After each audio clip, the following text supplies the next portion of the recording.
It was supposed to be just another Sunday dinner. But nothing about that evening felt ordinary.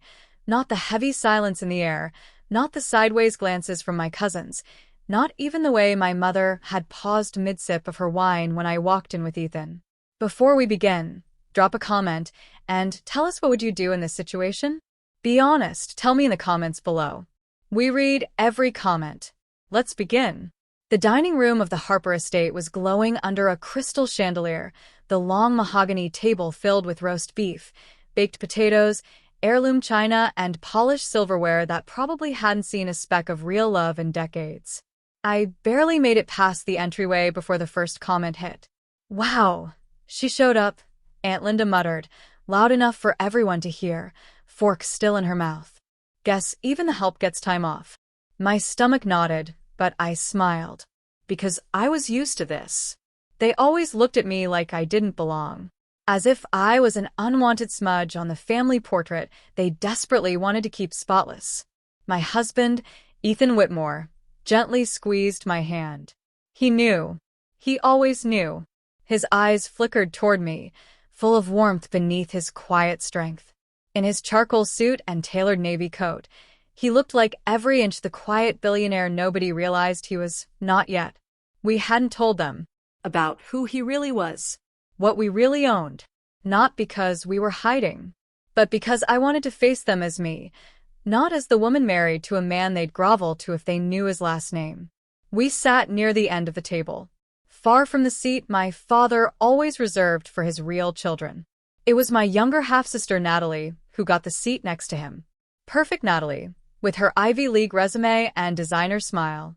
She looked at me with that glossy pity she wore like lipstick. "Oh," she said, tilting her head. "You wore that dress?" Ethan leaned in and whispered, "You look incredible, Willow." I smiled, but I was already bracing. Then it came. The blow I somehow never expected, though maybe I should have. My father set down his wine glass, wiped his lips slowly with a linen napkin, and looked straight at me. His tone cut the air like a cold blade. "You don't belong at this table." The room went dead quiet. He didn't blink. "You're not my real daughter." I couldn't breathe.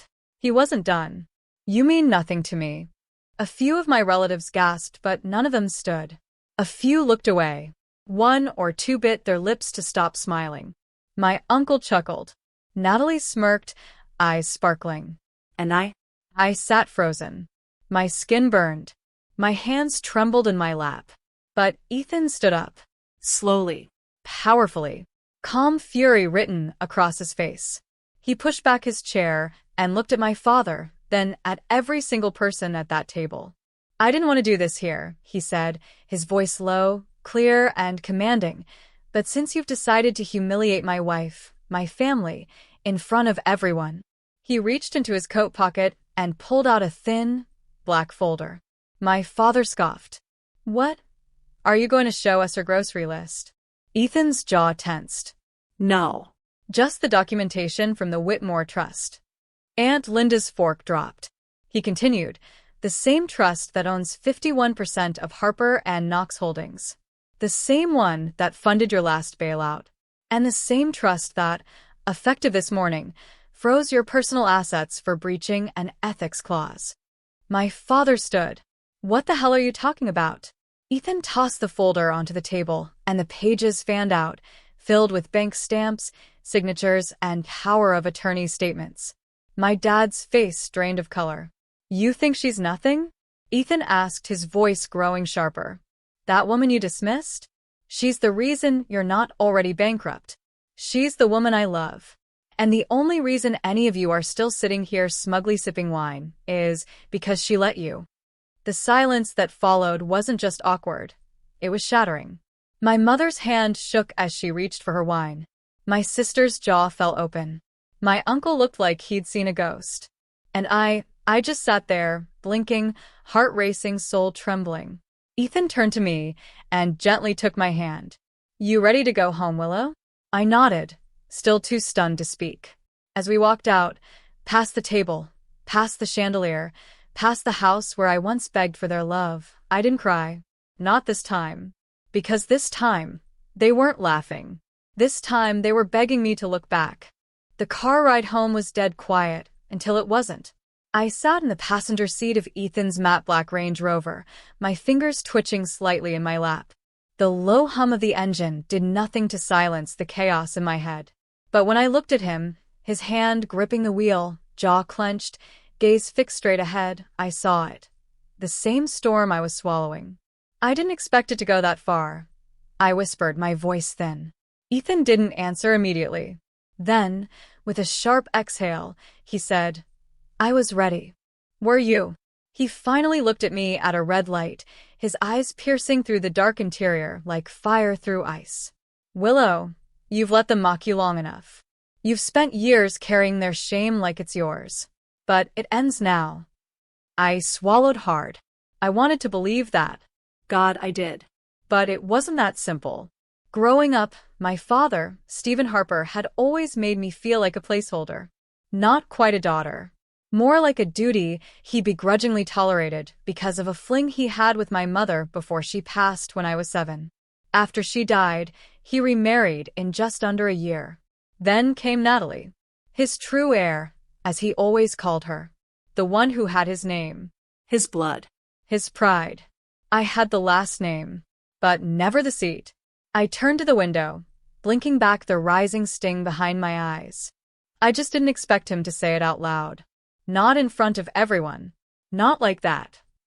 You expected too much from a man who's never treated you like you mattered. That one hit. Ethan parked the car in front of our brownstone in Brooklyn Heights. Under the street lamp, the red brick exterior looked warm and safe. I'd forgotten how much I needed that. He turned off the engine and placed a hand over mine. Let's stop reacting to them, Willow. Let's make them react to you for once. I turned to face him, breath hitching. You already did enough tonight. You haven't even seen what I'm about to do. The next morning, the bomb dropped. Front page. Forbes. The Wall Street Journal. New York Business Weekly. Billionaire Ethan Whitmore acquires controlling interest in Harper and Knox Holdings, names wife as new chair of the board. The headline hit them harder than any slap ever could. By 10 a.m., I had 63 missed calls. 12 from my father. 24 from Natalie. Several from Harper and Knox executives. The rest from distant relatives who suddenly remembered they had my number. I didn't answer a single one. Instead, I stood in front of the mirror in our bedroom, wearing the navy blue power suit Ethan had tailored for me months ago, back when I said I'd never be able to face those people as anything but just Willow. You look like a storm in silk, he said from behind, adjusting his cufflinks. I met his eyes in the reflection. Do you think I'm ready for this? He smiled slightly. I think they're not. When I entered the Harper and Knox headquarters later that day, the receptionist stood up like I was royalty. I was no longer the forgotten daughter. No longer the side piece to their perfect portrait. I was the woman who now owned the table they once kicked her from.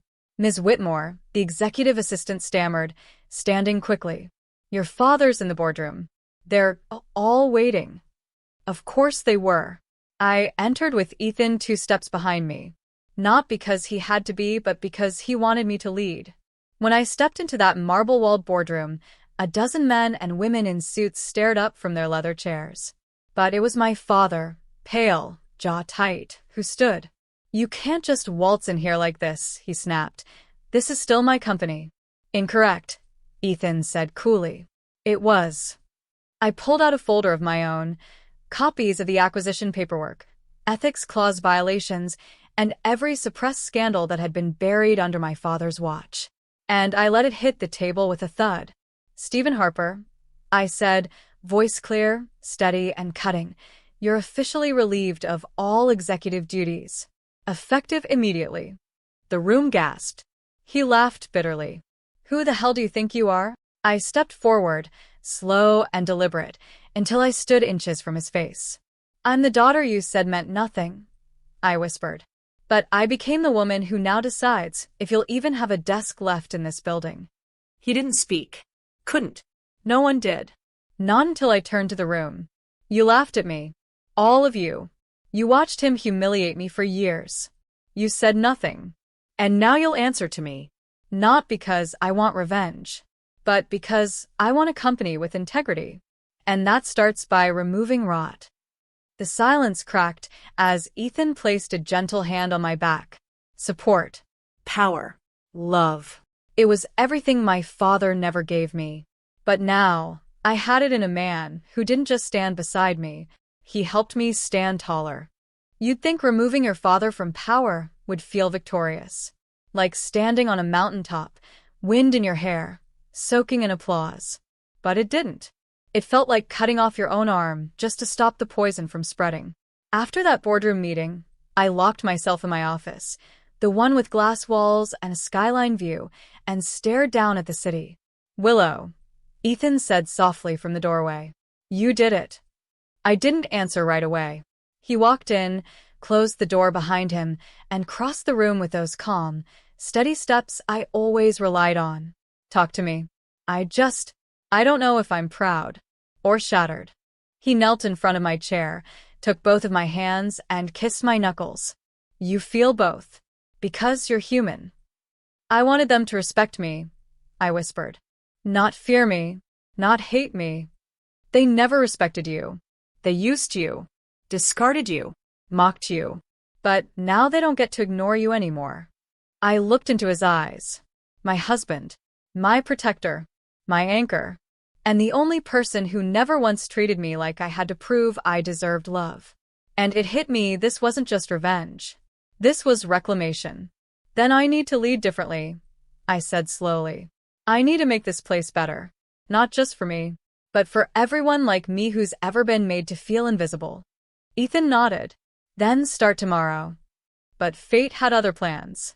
Because as I stepped out of the elevator later that evening to head home, Natalie was waiting in the lobby, dressed in black, crying. I stopped. What are you doing here? She walked straight toward me, ignoring the security guard who tried to intercept. Willow, please, I didn't know he wasn't your real father. I froze. What? She wiped her tears with trembling fingers. Dad, he told me yesterday, after you left dinner. He told me your mom had an affair, that you were never his. The floor felt like it tilted. I barely heard Ethan calling my name from behind me. He said he stayed quiet because of shame. She continued, her voice cracking. He said you were a constant reminder. And when he saw you walking in here with everything he built, he snapped.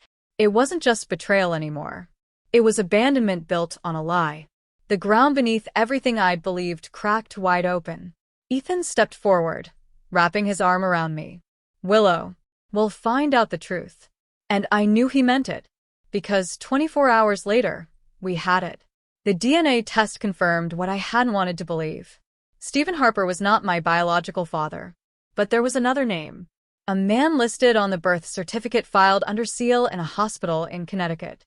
A name my mother had erased from every document before she died.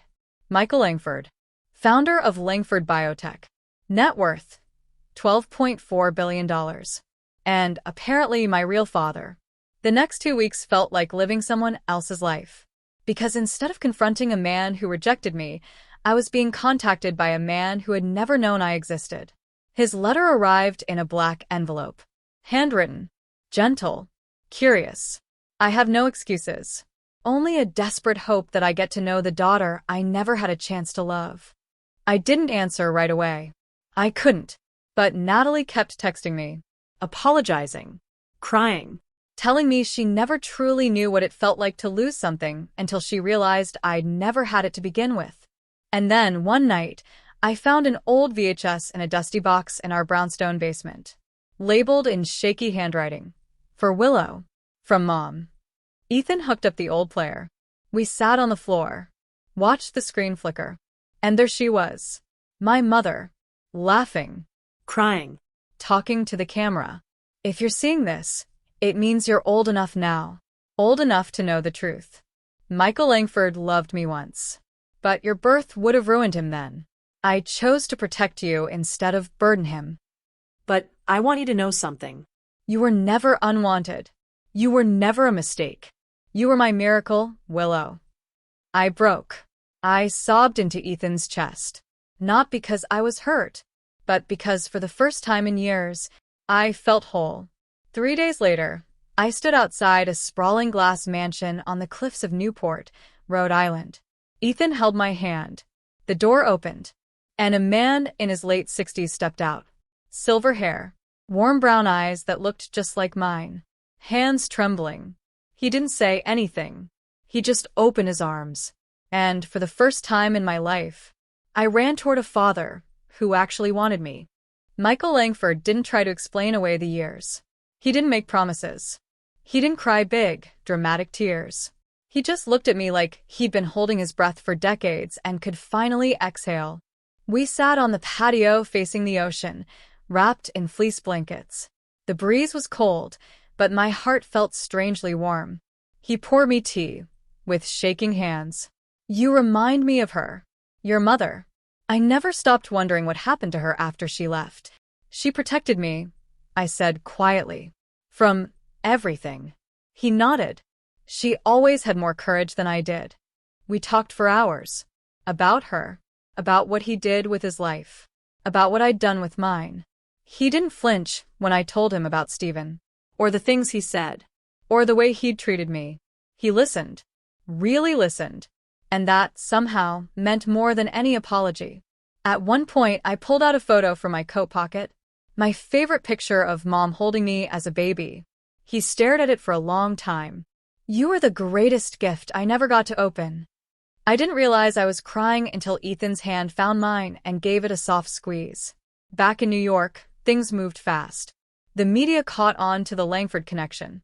Headlines went wild. Harper's scandal grows. Daughter not his. Inherits controlling interest anyway.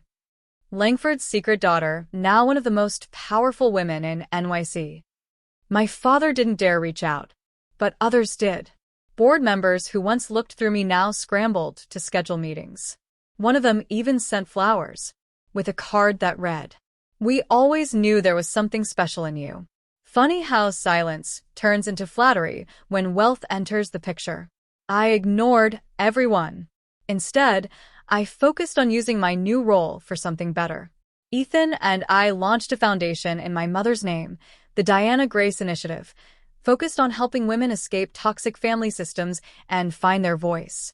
For once, I was building something that wasn't about proving myself. It was about freeing myself. But not everyone was happy. Natalie showed up at the office one morning. No appointment. Just her and a worn-out look I'd never seen on her before. "I'm not here to beg," she said, standing in front of my desk. "I'm just here to say I'm sorry." I stared at her, waiting. "I didn't know what it was like," she said, eyes red. "To be the outsider. I grew up thinking you were just bitter. But now I realize how cruel we all were." I let her speak. I didn't interrupt. But I didn't hug her either.